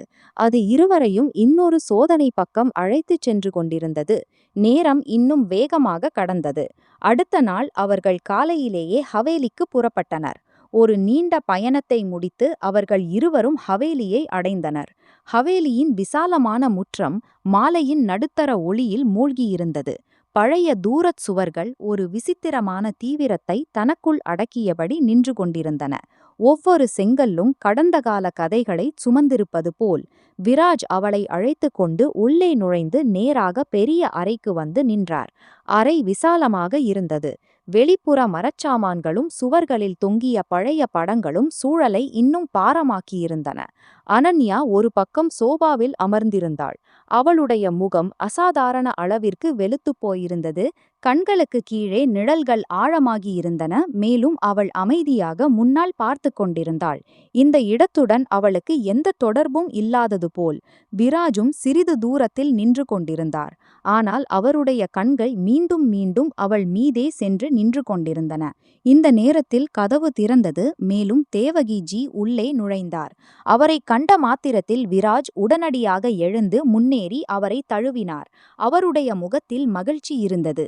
அவர் அன்புடன் அவருடைய தலையில் கையை ஓட்டினார். பின்னர் அவருடைய பார்வை அனன்யாவின் மீது பட்டபோது அவர் உடனடியாக அவளை நோக்கிச் சென்றார். அவளுக்கு அருகில் சென்று அவளுடைய தலையில் கையை வைத்து கவனமாக அவளுடைய முகத்தை பார்த்துச் சொன்னார், உன் மனைவி கர்ப்பிணி அல்லவா? பின்னர் இவளுடைய நிலை இப்படி ஏன் இருக்கிறது? எல்லாம் சரியாக இருக்கிறதா? ஏதேனும் பிரச்சனை நடந்ததா? அவருடைய தொனியில் அனுபவம் தெளிவாக தெரிந்தது. அவர் ஒரு வயதை கடந்திருந்தார். முகத்திலிருந்தே புரிந்து கொள்வார் ஏதோ தவறு இருக்கிறது என்று. அனன்யா அவருடைய பேச்சை கேட்டபோது ஒரு கணம் அவளுடைய கண்களில் ஈரம் தோன்றியது. ஆனால் அவள் தன்னை தாங்கிக் கொண்டு நேராக பார்த்துச் சொன்னாள், உங்கள் பேரன் எல்லாவற்றையும் அழித்துவிட்டார் பாட்டி. என் குழந்தை இல்லை. அவர் கட்டாயமாக என்னுடன் உறவு கொண்டார். மேலும் என் கர்ப்பம் அழிந்துவிட்டது. நான் அவரிடம் விவாகரத்து கேட்டிருக்கிறேன். மேலும் அவர் பதிலுக்கு நிபந்தனை வைத்திருக்கிறார். 2 மாதங்கள் நான் அவரோடு இந்த ஹவேலியில் கழிக்க வேண்டும் என்று. நான் அதனால்தான் இங்கே வந்திருக்கிறேன். அவள் எதையும் மறைக்காமல் முழு உண்மையையும் தேவகிஜிக்கு முன் விவரித்திருந்தாள். அவளுடைய வார்த்தைகள் அறையின் அமைதியை கிழித்து எதிரொலித்தன. தேவகிஜியின் முகத்தில் ஆச்சரியமும் அதிர்ச்சியும் ஒன்றாக தோன்றின. அவர் உடனடியாக விராஜை நோக்கி பார்த்தார். அவர் அமைதியாக நின்று அனன்யாவையே பார்த்து கொண்டிருந்தார். அவர் சில கணங்கள் அவளை பார்த்து கொண்டிருந்தார். பின்னர் கடுமையான தொனியில் சொன்னார், இந்த பெண் என்ன சொல்கிறாள் விராஜ்? உன் குழந்தை இல்லையா? மேலும் இந்த பேச்சுகள் என்ன? விவாகரத்து 2 மாதங்கள், இவை எல்லாம் என்ன? அவருடைய கேள்வியில் கோபமும் துயரமும் இருந்தன. விராஜ் மெதுவாக மூச்சை எடுத்து தீவிரமாக சொன்னார், ஆம் பாட்டி, இவள் முற்றிலும் சரியாக சொல்கிறாள். என் தவறின் காரணத்தால் நம்முடைய குழந்தை உலகில் வரவில்லை. மேலும் இந்த 4 மாதங்களில் நான் அனன்யாவுடன் மிகவும் மோசமான அணுகுமுறை வைத்திருக்கிறேன். இந்த விஷயத்தை கருத்தில் கொண்டு இவள் என்னிடமிருந்து விவாகரத்து எடுக்க விரும்புகிறாள். ஆனால் நான் இவரிடம் 2 மாதங்கள் கால அவகாசம் கேட்டிருக்கிறேன். இந்த 2 மாதங்களில் நான் இவளுடைய இதயத்தை வெல்ல முடிந்தால் ஒருவேளை நம்முடைய உறவு மீண்டும் நிலை பெறக்கூடும். அதனால்தான் நாங்கள் இங்கே வந்திருக்கிறோம். அவருடைய தொனியில் பச்சாதாபமும் ஒரு அமைதியான பிடிவாதமும் இருந்தன. தேவகி ஜி சில கணங்கள் அமைதியாக இருந்தார். இவை எல்லாவற்றையும் புரிந்து கொண்டு முயன்று கொண்டிருப்பது போல். அறையில் ஒரு விசித்திரமான தீவிரம் பரவியிருந்தது. அனன்யா திடீரென தன் இடத்திலிருந்து எழுந்து நேராக விராஜை நோக்கி பார்த்தாள். அவனுடைய கண்களில் ஒரு உடைந்த நம்பிக்கை இருந்தது. மேலும் அவள் மெதுவாக ஆனால் உறுதியான தொனியில் சொன்னாள், நம்முடைய உறவு ஒருபோதும் மீண்டும் நிலை பெறாது. நான் இந்த குழந்தையின் காரணத்தால் மட்டும் எல்லாவற்றையும் சரி செய்ய முயன்று கொண்டிருந்தேன். ஆனால் நீங்கள் அதையும் பறித்துவிட்டீர்கள். இப்போது எதுவும் சரி செய்ய முடியாது. அவளுடைய வார்த்தைகளில் இறுதித்தன்மை இருந்தது. அவள் தன் இதயத்தின் முடிவை அறிவித்திருப்பது போல். அவள் மேலும் ஒரு கணம் கூட அங்கே நில்லாமல் திரும்பி கதவை நோக்கி நடந்தாள். அவள் இங்கே முன்பும் வந்திருந்தாள். இந்த விஷயம் அவளுக்கு தெரிந்திருந்தது, அறை எங்கே இருக்கிறது என்று. அவளுடைய அடிகளில் சோர்வு இருந்தது, ஆனால் நோக்கங்கள் உறுதியாக இருந்தன. கதவு திறந்தது. மேலும் அவள் வெளியேறினாள். அறையில் மீண்டும் அமைதி பரவியிருந்தது. தேவகி ஜி தன் இடத்தில் நின்றுவிட்டார். மேலும் விராஜ் அங்கேயே நின்று ஆழ்ந்த மூச்சை எடுத்துக் கொண்டிருந்தார். அவருடைய கண்கள் கதவின் மீது பதிந்திருந்தன. அங்கிருந்து அவள் சற்று முன் போயிருந்தாள். அவர் முதல் முறையாக உண்மையிலேயே ஏதோ இழப்பதன் பொருளை புரிந்து கொண்டிருப்பது போல். முழு நாளும் வழக்கம் போல் கடந்தது. இருவரின் சந்திப்பும் ஒருவருக்கொருவர் நடக்கவில்லை. அவர் இப்போது அறை பக்கமாக சென்றிருந்தார். அறையின் ஜன்னலிலிருந்து வெளியே மாலையின் பொன்னிற ஒளி மெதுமெதுவாக குறைந்து கொண்டிருந்தது. மேலும் வானத்தில் லேசான மேகங்கள் சூழ்ந்திருந்தன. அனன்யா ஜன்னலுக்கு அருகில் நின்று கொண்டிருந்தாள். மேலும் கண்கள் வானத்தை நோக்கி பதிந்திருந்தன. ஏதோ பாழடைந்த காட்சியில் தன் உணர்வுகளை தேடுவது போல். திடீரென பின்னால் இருந்து மென்மையான சத்தம் கேட்டது. மேலும் அவள் திரும்பி பார்த்தாள். முன்னால் விராஜ் உணவு தட்டோடு நின்று கொண்டிருந்தார். அவள் புறக்கணித்து படுக்கையில் அமர்ந்து கொண்டாள். மேலும் அறையில் மீண்டும் அதே அமைதி பரவியது. விராஜ் சிறிது நேரம் அங்கேயே நின்று கொண்டிருந்தார். பின்னர் மெதுவான அடிகளுடன் படுக்கைக்கு அருகில் வந்து தட்டை வைக்கத் தொடங்கிச் சொன்னார், கோபம் என் மீது இருக்கட்டும், உணவின் மீது அல்ல. உனக்கு எவ்வளவு கோபம் வெளிப்படுத்த வேண்டுமானாலும் என் மீது வெளிப்படுத்து, ஆனால் உணவின் மீது அல்ல. டாக்டர் சொல்லியிருந்தார், உன் உடல்நிலை இன்னும் சரியில்லை. உணவை நேரத்திற்கு சாப்பிட வேண்டும். அனன்யா கண்களை தாழ்த்திச் சொன்னாள், இந்த பேச்சுகளை நீங்கள் அப்போது பேசியிருக்க வேண்டும். நான் கர்ப்பிணியாக இருந்தபோது. இப்போது என்ன பயன்? இப்போது எனக்குள் எந்த உயிரும் இல்லை. விராஜ் மெதுவாக மூச்சை எடுத்துச் சொன்னார், நீ மீண்டும் குழந்தை கருவுருவாய். நீ இதயத்தை சிறியதாக்குகிறாயே. அனன்யா தலையை அசைத்துச் சொன்னாள், நான் இதயத்தை சிறியதாக்கவில்லை. நான் உண்மையை சொல்கிறேன். நீங்கள் நம்முடைய குழந்தையை கொன்றுவிட்டீர்கள். மேலும் இப்போது நான் உங்களிடமிருந்து எந்த குழந்தையும் விரும்பவில்லை. நான் உங்கள் வாழ்க்கையிலிருந்து வெகு தொலைவில் இருக்க விரும்புகிறேன். நீங்கள் சிறிய சிறிய விஷயங்களை பிரச்சனையாக்கி என்னுடன் சண்டை போட்டுக் கொண்டிருந்தீர்கள். உங்கள் வாழ்க்கையிலிருந்து நான் போகும்போது உங்களுக்கு உணர்வு வரும், நீங்கள் எதை இழந்தீர்கள் என்று. விராஜ் அவளுடைய கையை பிடித்து மேலோட்டமான பார்வை வீசிச் சொன்னார், எனக்கு முன்பே உணர்வு வந்துவிட்டது. கடவுளுக்காக இந்த கோபத்தை முடித்துவிடு. நான் மன்னிப்பு கேட்கிறேன். நான் மீண்டும் ஒருபோதும் இப்படி செய்ய மாட்டேன். உண்மை சொல்கிறேன். என் பேச்சை நம்பு. அனன்யா அவரை ஒரு பக்கம் பார்த்து கடுமையான தொனியில் சொன்னாள், 2 மாதங்கள் மட்டும் விராஜ். மேலும் பின்னர் 2 மாதங்களுக்கு பிறகு நான் உங்களை ஒருபோதும் எங்கும் பார்க்க மாட்டேன். நான் உங்களிடமிருந்து மிகத் தொலைவில் போய்விடுவேன். ஏனென்றால் நான் உங்கள் நிழலையும் இப்போது என் மீது விழவிடமாட்டேன். விராஜ் சிறிது நேரம் அமைதியாக இருந்து அவளுடைய கையை பிடித்துக்கொண்டு மெதுவாக சொன்னார், என் வாழ்க்கையில் நீ எல்லாமுமாக இருக்கிறாய். நான் செய்ததற்காக நான் பச்சாதாபப்படுகிறேன். மேலும் இனிமேல் ஒருபோதும் என் கோபத்தின் காரணத்தால் உனக்கு துன்பம் தரமாட்டேன். நான் வாக்குறுதி அளிக்கிறேன், உன் கண்ணியமும் மகிழ்ச்சியும் என் முதல் முன்னுரிமையாக இருக்கும். அனன்யா கண்களை தாழ்த்தி குளிர்ந்த தொனியில் சொன்னாள், வாக்குறுதிகள் நிறைய அளிக்கப்பட்டிருக்கின்றன. மிக்க நன்றி, ஆனால் உங்கள் வாக்குறுதிகள் என் இதயம் வரை சென்றடையவில்லை. இப்போது நான் 2 மாதங்களுக்கு மட்டும் இருக்கிறேன். இதற்கு பிறகு நான் என் வாழ்க்கையின் முடிவை தானே எடுப்பேன். உங்கள் பேச்சுகளால் அல்ல. போதும் உணர்ச்சிகரமான பேச்சுகள். இப்போது மேலும் என் வாழ்க்கையுடன் யாரையும் விளையாட விடமாட்டேன். விராஜ் அவளுடைய முகத்தை பார்த்தார். ஒரு கண்ணீர் அவளுடைய இமையிலிருந்து வழிந்தது. அவர் மென்மையான தொனியில் சொன்னார், உனக்கு நம்பிக்கை ஊட்ட விரும்புகிறேன். நான் உனக்காக மாறிவிடுவேன். நான் உனக்கு அந்த துயரத்தை மீண்டும் தரமாட்டேன், முன்பு தந்ததைப் போல். இந்த 2 மாதங்களை மட்டும் எனக்கு கொடு. அனன்யா திடீரென கையை இழுத்துச் சொன்னாள், நான் இப்போது உங்கள் வார்த்தைகளை நம்பவில்லை. நான் நிறைய சகித்திருக்கிறேன். இப்போது செயலை மட்டும் பார்க்க விரும்புகிறேன். 2 மாதங்கள் கடந்துவிட்டால் பின்னர் உங்கள் உலகிலிருந்து என்றென்றும் வெளியேறிவிடுவேன். இதைச் சொல்லி அவள் ஜன்னலுக்கு அருகில் மீண்டும் சென்று நின்றாள். விராஜ் சிறிது நேரம் அவளை பார்த்து கொண்டிருந்தார். பின்னர் படுக்கையில் வைத்திருந்த உணவை நோக்கிச் சென்றார். ஆனால் கண்கள் அனன்யாவின் மீது பதிந்திருந்தன. அவருக்கு தெரிந்தது, இந்த 2 மாதங்கள் எல்லாவற்றையும் மாற்றுவதற்கான கடைசி வாய்ப்பு. மேலும் அவர் அவளுடைய இதயத்தில் குடியிருக்கும் ஆழ்ந்த உறவை காப்பாற்ற ஒவ்வொரு முயற்சியும் செய்வார். ஆனால் அவருக்கு சிறிதும் புரியவில்லை, இந்த பிடிவாதமான பெண்ணை எப்படி சமாதானப்படுத்துவது. அவள் கோபத்தில் எல்லாவற்றையும் அழிக்க தீர்மானித்திருந்தாள். சிறிது நேரம் அவர் அப்படியே அமர்ந்து இந்த விஷயத்தை பற்றி சிந்தித்துக் கொண்டிருந்தார். மேலும் பின்னர் எதுவும் சாப்பிடாமல் குடிக்காமல் ஆழ்ந்த உறக்கத்தில் ஆழ்ந்தார். அவருடைய கண்கள் காலையில் மிகச் சீக்கிரமே திறந்தன. தொடக்கத்திலிருந்தே அவருக்கு பழக்கம் காலையில் சீக்கிரம் காலை உணவு சாப்பிடுவது. ஒருமுறை இதயத்தில் எண்ணம் எழுந்தது, அனன்யாவை எழுப்பிவிடலாம், எப்போதும் எழுப்புவது போல். ஆனால் ஒரு சுவர் இருவருக்கும் இடையே உயர்ந்திருந்தது. அவர் தன் கைகளை நிறுத்தி அமைதியாக வெளியே சென்றார். ஹவேலியில் நிறைய வேலைக்காரர்கள் இருந்தனர்.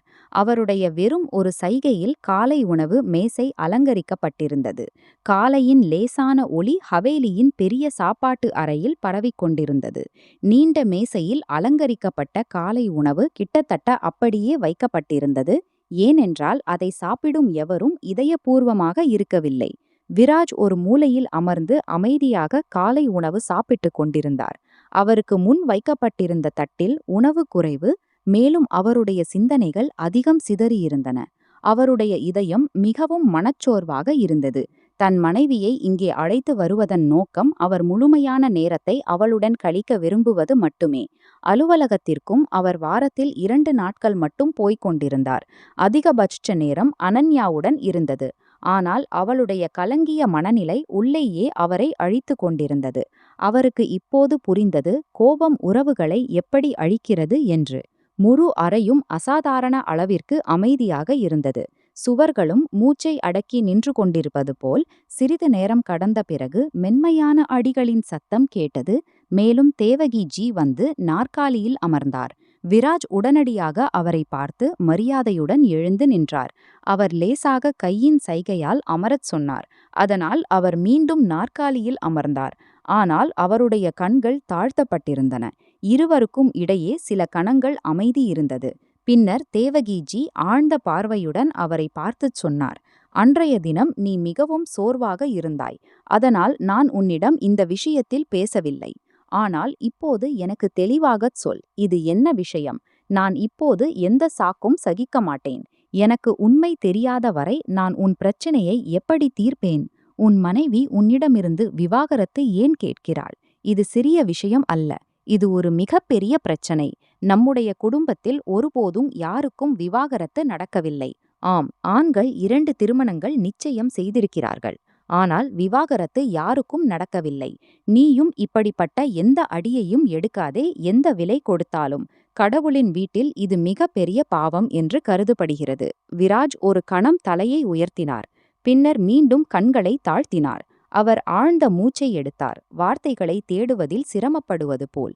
பின்னர் மெதுவாக சொன்னார், பாட்டி, நான் ஒருபோதும் அவளுக்கு விவாகரத்து கொடுக்க மாட்டேன். இங்கே அழைத்து வருவதன் நோக்கமும் இதுவே. நான் அவளை சமாதானப்படுத்த விரும்புகிறேன். எனக்கு தானே புரியவில்லை, இந்த 4 மாதங்களில் எனக்கு இவ்வளவு கோபம் ஏன் வந்து கொண்டிருந்தது. மேலும் நான் அந்த அனைத்து கோபத்தையும் என் மனைவியின் மீது வெளிப்படுத்தினேன். நான் அவளுக்கு துன்பம் தந்தேன், மிக அதிகம். மேலும் அந்த கோபத்தின் காரணத்தால் நாங்கள் நம்முடைய குழந்தையை இழந்தோம். அவருடைய குரல் கடைசி வாக்கியத்தில் லேசாக தளர்ந்தது. தேவகிஜி அமைதியாக அவரை பார்த்தார். அவருடைய முகத்தில் கடுமையும் துயரமும் இருந்தன. அவர் மெதுவாக சொன்னார், பெண்கள் மென்மையால் உயிரை கொடுத்து விடுவார்கள். மேலும் இவள் அந்த பெண் நீயே உனக்காக தேர்ந்தெடுத்திருந்தாய். உன்னை விரும்பி திருமணம் செய்திருக்கிறாள். இப்படிப்பட்ட பெண் எளிதில் விடமாட்டாள். விராஜ் லேசான கசப்பான புன்னகையுடன் சொன்னார். அவளுடைய நோக்கம் மிக உறுதியாக தோன்றுகிறது பாட்டி. மேலும் எனக்கு தெரியும், அவள் என்னை விட்டுவிட்டால் உங்கள் இந்த பேரனும் அழிந்து விடுவான். தேவகி ஜி உடனடியாக சற்று கடுமையான தொனியில் சொன்னார். அப்படி எதுவும் நடக்காது. நீ மன்னிப்பு கேள், மென்மையாக நடந்து கொள். பெண்ணின் இதயம் வரை செல்லும் வழி கடுமை அல்ல, மென்மை. எனக்கு நம்பிக்கை அவள் ஒப்புக்கொள்வாள். நீ பொறுமை காக்க வேண்டும், மேலும் நம்பிக்கை வைக்க வேண்டும். விராஜ் சில கணங்கள் அமைதியாக இருந்தார், அவருடைய பேச்சுகளை உள்ளே உள்வாங்கிக் கொண்டிருப்பது போல். பின்னர் அவர் மெதுவாக சொன்னார், நான் முயற்சி செய்வேன் பாட்டி. நான் உண்மையிலேயே முயற்சி செய்வேன். ஆனால் கடவுளுக்காக இந்த விஷயம் உங்களுக்கும் எனக்கும் இடையே இருக்கட்டும். அப்பாவுக்கு தெரிந்துவிட்டால் அவர் உடனடியாக ஆரூகியின் பேச்சை கொண்டு வருவார். மேலும் நான் வேறு யாரையும் திருமணம் செய்ய விரும்பவில்லை. என் மனைவி சரியாக இருக்கிறாள். நான் அவளுடன் மகிழ்ச்சியாக இருக்கிறேன். நான் வெறும் என் தவறுகளால் எல்லாவற்றையும் கெடுத்துவிட்டேன். மேலும் இப்போது நானே எல்லாவற்றையும் சரி செய்ய விரும்புகிறேன். தேவகி ஜி அவரை கவனமாக பார்த்தார். பின்னர் மென்மையான தொனியில் சொன்னார், ஆம், எனக்கு தெரியும், இது நம்முடைய இடையேயான விஷயம். நீ கவலைப்படாதே. நான் யாரிடமும் எதுவும் சொல்ல மாட்டேன். ஆனால் நீ உன் அணுகுமுறையை மாற்ற வேண்டும். வார்த்தைகளால் மட்டும் எதுவும் ஆகாது, செயலை காட்ட வேண்டும். அந்த பெண் உடைந்து விட்டாள். அவளுக்கு ஆதரவு தேவை, குற்றச்சாட்டு அல்ல. விராஜ் தலையை ஆட்டினார். மேலும் முதல் முறையாக அவருடைய கண்களில் ஒரு தீவிரமான உறுதி தெரிந்தது. ஆனால் திரைச்சீலைக்கு பின்னால் நின்றிருந்த ஆரூகி எல்லாவற்றையும் கேட்டிருந்தாள். மேலும் அவளுடைய கண்களில் ஆழ்ந்த திட்டங்களும் உருவாகத் தொடங்கியிருந்தன. விராஜ் மெதுவாக சொன்னார், நான் அவளை திரும்ப அழைத்து வருவேன் பாட்டி. எப்படியாவது நான் அவளை திரும்ப அழைத்து வருவேன்.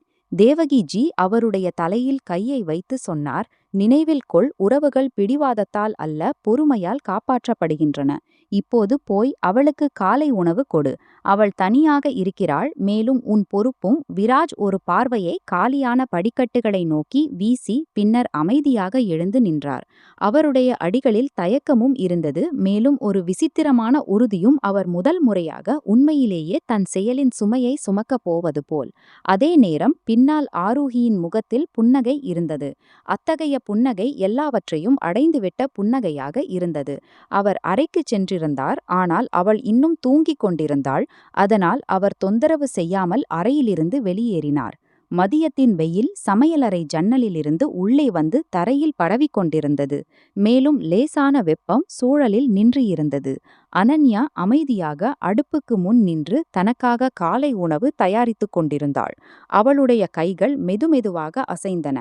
ஒவ்வொரு அசைவிலும் சோர்வும் விருப்பமின்மையும் சேர்ந்திருப்பது போல். திடீரென அவளுக்கு தன் பக்கத்தில் யாரோ ஒருவரின் இருப்பை உணர்ந்தாள். அவள் வலப்பக்கம் பார்த்தபோது ஆரூகி நின்று கொண்டிருந்தாள். அவளுடைய முகத்தில் அத்தகைய புன்னகை இருந்தது. அது நேராக இதயத்தில் குத்தும். அனன்யா ஒரு கணம் அவளை பார்த்தாள். பின்னர் கண்களை விலக்கி மீண்டும் தன் வேலையில் மூழ்கினாள். அவளுடைய இருப்பிற்கு எந்த முக்கியத்துவமும் இல்லாதது போல். சமையலறையில் சிறிது நேரத்திற்கு அமைதி பரவியது. பாத்திரங்களின் லேசான சத்தம் மட்டுமே கேட்டுக்கொண்டிருந்தது. பின்னர் ஆரூகி அவளை கவனமாக பார்த்து சொன்னாள், எனக்கு தெரிந்தது, உன் கணவன் உனக்கு விவாகரத்து கொடுக்கிறான். விவாகரத்து நடக்கிறது என்றால் பின்னர் நீ இங்கே ஏன் வந்தாய்? உண்மை என்னவென்றால், நீ வராமல் இருந்திருந்தால் இன்று நான் அவனுடைய மனைவியாக இருந்திருப்பேன். நீ முன்பே பின்னால் சென்றிருக்க வேண்டும். அனன்யா அவளுடைய பேச்சை கேட்டாள். ஆனால் எந்த பதிலும் அளிக்கவில்லை. தன்னை கட்டுக்குள் வைக்க முழு முயற்சி செய்து கொண்டிருப்பது போல். ஆரூகி ஒரு அடி அவளுக்கு அருகில் வந்து சொன்னாள், பார், இப்போது உன் பேச்சிலிருந்து பின்வாங்காதே. உன் காரணத்தால் முன்பே என் வாழ்க்கையில் புயல் வந்தது. என் உருவாகிக் கொண்டிருந்த உறவை நீ பறித்து விட்டாய். இப்போது நீ உன் பேச்சை முழுமையாக நிறைவேற்றாவிட்டால் என்னை விட மோசமானவர் யாரும் இருக்க மாட்டார்கள். இந்த முறை அனன்யாவின் கைகள் நின்றன. அவள் மெதுவாக அடுப்பை அணைத்து அவளை பார்க்காமல் சொன்னாள், சிறந்தது, உன் வேலையை பார். என் வாயை தொடத் தேவையில்லை. ஆரூகி சிரித்து கேலியான பாங்கில் சொன்னாள், நான் உன் வாயை தொடவில்லை. அனன்யா, நான் உனக்கு உண்மையை சொல்கிறேன். நீயே சொல்லியிருக்கிறாய், நீ அவரிடமிருந்து பிரிவாய் என்று. அப்படியானால் இப்போது இந்த முடிவிலிருந்து பின்வாங்காதே. ஏனென்றால் அவர் தொடக்கத்திலிருந்தே என்னுடையவர். நீ வெறும் இடையில் வந்துவிட்டாய். அனன்யா ஒரேயடியாக அவளை நோக்கி திரும்பி அவளுடைய கண்களில் பார்த்துச் சொன்னாள், நான் இடையில் வரவில்லை. இடையில் இப்போது நீ வருகிறாய். அதனால் சிறந்தது இங்கிருந்து போய்விடு. என் மனதைக் கெடுக்காதே. ஆரூஹியின் முகம் கடுமையாகியது. அவள் விரலை உயர்த்தி அனன்யாவை நோக்கி சுட்டிக்காட்டி சொன்னாள், நான் உன்னை பார்த்துக் கொள்கிறேன். நீ இப்போது ஏதேனும் நாடகம் செய்தால் விராட் என்னுடையவர் மட்டும். அவளுடைய வார்த்தைகளில் பிடிவாதமும் ஆணவமும் தெளிவாக தெரிந்தன. திடீரென அனன்யா அவளுடைய கையை திடீரென கீழே தள்ளினாள். அவளுடைய கண்களில் ஒரு விசித்திரமான உணர்ச்சி எழுந்தது. அவளுக்கு முற்றிலும் அருகில் வந்து உறுதியான தொனியில் சொன்னாள், இறந்து போவேன், ஆனால் என் கணவனை விடமாட்டேன். மேலும் உன்னை போன்ற பெண்ணுக்காக முற்றிலும் விடமாட்டேன். புரிந்ததா பேச்சு? நம்முடைய இடையே கோபம் நிச்சயம் ஏற்பட்டிருக்கிறது, ஆனால் பிரிவு ஒருபோதும் நடக்காது. அவளுடைய குரலில் அத்தகைய நம்பிக்கை இருந்தது. அது ஒருவேளை அவளுக்குத்தானே சில கணங்களுக்கு முன் உணரப்படாமல் இருந்திருக்கலாம். சமையலறையின் சூழல் ஒரேயடியாக பாரமாகி இருந்தது. ஆரோஹி ஒரு கணம் சாகேத்தில் நின்றுவிட்டாள். அவளுக்கு இந்த பதில் எதிர்பாராதது போல. அனன்யா மேலும் எதுவும் சொல்லாமல் பிளேடை எடுத்துக்கொண்டு நேராக கதவை நோக்கிச் சென்றாள். அவளுடைய அடிகள் முன்பை விட வலுவாக இருந்தன. அவள் ஏதோ ஒரு முடிவுக்கு வந்துவிட்டது போல. கதவிலிருந்து வெளியேறும்போது அவள் ஒருமுறை கூட பின்னால் திரும்பி பார்க்கவில்லை. ஆனால் ஆரோஹி அங்கேயே நின்றுவிட்டாள். அவளுடைய கைகள் முஷ்டிகளாக மாறிவிட்டன. முகத்தில் கோபத்தின் கடுமையான கோடுகள் தோன்றின. அவள் அதை போகும்போது பார்த்து கொண்டே இருந்தாள். அவளுடைய கையிலிருந்து ஏதோ ஒன்று நழுவி போனது போலவும் அவளால் அதை தடுக்கவும் முடியாதது போலவும். மாலை நேரம். அறையில் மிதமான வெளிச்சம் எரிந்து கொண்டிருந்தது. வெளியே வானத்தில் லேசான சிவப்பு பரவிவிட்டிருந்தது. விராஜ் கதவை திறந்து உள்ளே நுழைந்தபோது அவனுடைய பார்வை உடனே அனன்யாவின் மீது விழுந்தது. அவள் அறையில் அமைதியின்றி இங்கும் அங்கும் நடந்து கொண்டிருந்தாள். உள்ளே நடந்து கொண்டிருக்கும் போர் அவளுடைய அடிகளை நிறுத்த விடாதது போல. அவளுடைய முகத்தில் கோபம் தெளிவாக தெரிந்தது. விராஜ் அமைதியாக வந்து படுக்கையின் மூலையில் அமர்ந்தான். அவன் எதுவும் சொல்லவில்லை, வெறுமனே அவளை பார்த்து கொண்டிருந்தான். திடீரென்று அனன்யா வேகமான அடிகளுடன் அவனருகே வந்து நேராக அவனுடைய கண்களில் பார்த்து கொண்டே சொன்னாள், நீங்கள் முழு குடும்பத்திற்கும் சொல்லிவிட்டீர்கள், 2 மாதங்களுக்கு பிறகு நாங்கள் பிரிகிறோம் என்று. விராஜ் உடனே தலையை உயர்த்தி அவளை பார்த்து தீவிரமாக சொன்னான், யார்தான் உன்னிடம் இதை சொன்னார்கள்? இந்த விஷயம் எனக்கும் உனக்கும் பாட்டிக்கும் மட்டுமே தெரியும். அன்று நீ பாட்டியிடம் பேசாமல் இருந்திருந்தால் நான் அவளிடமும் சொல்லியிருக்க மாட்டேன். அனன்யா சீற்றத்துடன் சொன்னாள், பொய் சொல்லாதீர்கள். இன்று சமையலறையில் இதைத்தான் சொல்லிக் கொண்டிருந்தாள். நான் உங்களிடமிருந்து பிரிந்ததும் அவள் உங்களை மணந்து கொள்வாள் என்று. விராஜ் முகத்தில் லேசான அதிருப்தி தோன்றியது. அவன் மெதுவாக சொன்னான், உன்னை தவிர இப்போது நான் யாருடனும் திருமண வாழ்க்கை நடத்தவே முடியாது. நீ இல்லை என்றால் வேறு யாரும் இல்லை. ஆரோஹியின் விஷயமோ அவள் எனக்கு வீட்டின் மற்ற பெண்களைப் போலவேதான். நான் இதை உனக்கு முன்பே சொல்லியிருக்கிறேன். அனன்யா உடனே பதிலளித்தாள். ஆனால் அவள் உங்கள் காதலில் மூழ்கியிருக்கிறாளே. அவளுடைய குரலில் லேசான நடுக்கம் இருந்தது. விராஜ் அவளை கவனமாக பார்த்தான். பிறகு மெல்லச் சொன்னான், உனக்கு பொறாமை வருகிறது, ஆனால் ஏன்? நீ என்னை விட்டு பிரிந்துவிட்டால் நான் யாருடனும் திருமணம் செய்து கொண்டாலும் உனக்கு என்ன வித்தியாசம்? அனன்யா சில கணங்கள் அமைதியாக இருந்தாள். பிறகு மெதுவாக சொன்னாள், அதாவது நீங்கள் உண்மையிலேயே என்னை விட்டுவிடுவீர்களா? அவளுடைய குரலில் முதன்முறையாக கோபத்திற்கு பதிலாக அச்சம் இருந்தது. விராஜ் உடனே எழுந்து அவளருகே வந்து மென்மையான ஆனால் உறுதியான தொனியில் சொன்னான், நான் கடைசி மூச்சு வரை முயற்சி செய்வேன். நம்முடைய உறவு காப்பாற்றப்பட வேண்டும் என்று. நான் உன்னை விட்டுவிட விரும்பவில்லை. நான் செய்த ஒவ்வொரு தவறுக்கும் எனக்கு உணர்வு வந்துவிட்டது. மனிதன் தன் பிள்ளையை இழக்கும்போது அவனிடம் எதுவுமே மிஞ்சாது என்பது எனக்கு புரிந்துவிட்டது. கோபம் மிகவும் கெட்ட வேலை. அது மனிதனிடமிருந்து அவனுடைய மிகவும் விலையுயர்ந்த பொருளை பறித்து கொள்கிறது. நான் என் குழந்தையை இழந்தேன். இப்போது உன்னையும் இழக்க விரும்பவில்லை. இன்னும் நேரம் இருக்கிறது. நீயும் இந்த கோபத்தை விட்டுவிடு. நாம் இருவரும் சேர்ந்து இந்த உறவை காப்பாற்ற வேண்டும். நான் கைகூப்பி மன்னிப்பு கேட்கிறேன். என்ன நடந்ததோ அதை கடந்த காலமாக எண்ணி மறந்துவிடு, தயவு செய்து. அவன் உண்மையிலேயே கைகளை கூப்பினான். அனன்யா ஒரு கணம் அவனை பார்த்தாள். அவளுடைய கண்களில் ஈரம் வந்தது. அவள் மெதுவாக கேட்டாள், ஆரோகியை பற்றி அவளுடன் திருமணம் செய்து கொள்வீர்களா? விராஜ் உடனே தலையை ஆட்டினான். நீ என் வாழ்க்கையில் இருந்தால் எனக்கு வேறு யாரும் தேவையில்லை. நான் உன்னுடன் ஒரு சிறந்த வாழ்க்கையை வாழ விரும்புகிறேன். நான் உன்னை நேசிக்கிறேன். உன்னில்லாமல் எனக்கு அமைதி கிடைப்பதில்லை. நான் ஏன் வேறு பெண்ணை பார்ப்பேன்? அறையில் அமைதி பரவியது. அனன்யாவின் முகத்தில் இருந்த குழப்பம் மெல்ல மெல்ல மென்மையாக மாறத் தொடங்கியது. அவள் மெதுவாக நடந்து அவனருகே படுக்கையில் அமர்ந்து மெல்லச் சொன்னாள். நீங்கள் மீண்டும் ஒருபோதும் கோபம் கொள்ள மாட்டீர்கள். கோபம் வந்தால் அதை பொறுத்து கொள்வீர்கள். விராஜ் உடனே சொன்னான். நான் வாக்குறுதி அளிக்கிறேன். நான் ஒருபோதும் உன்மீது கோபத்தை காட்டாமல் இருப்பேன். நான் என்னை மாற்றிக்கொள்வேன். நீ என்னை விட்டு போகாமல் இரு. அனன்யாவின் கண்களிலிருந்து ஒரு கண்ணீர் வழிந்தோடியது.